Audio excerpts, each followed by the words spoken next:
Caldrà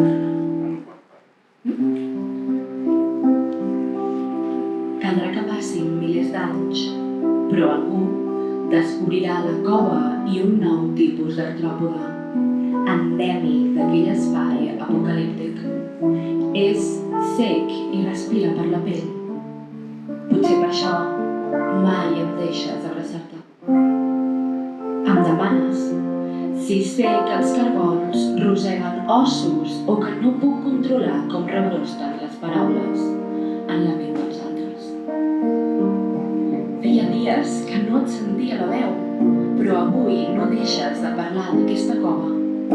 N'has resseguit les arestes fins a dibuixar-ne un mapa, un llenç d'aquest avenc com un Kandinsky sota terra.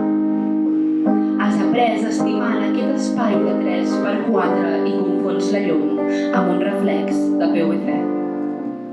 Dius que em puc anar si sé parlar amb el teu silenci i prometo no dir res. Aquí, en el fons, tant hi fa qui estimi el sol si és un forat i la culpa aquell fil prim que mai s'acaba, que jo confonc amb l'horitzó. Ja no cal repassar l'atles d'anatomia buscant un edulcorant, potser l'estèvia, que et dissolgui els birres de la sang si respires l'aire viciat d'aquesta bruta.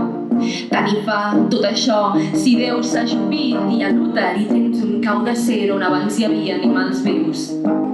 Si hem oblidat la fe, si preserves pedres en formol per compensar el pes que arrossegues. Fa tant temps que som aquí, al fons d'aquesta cova que els estels se'ns han fet rocaforta i han passat a formar part de les parets. Cauen en forma d'estalactita.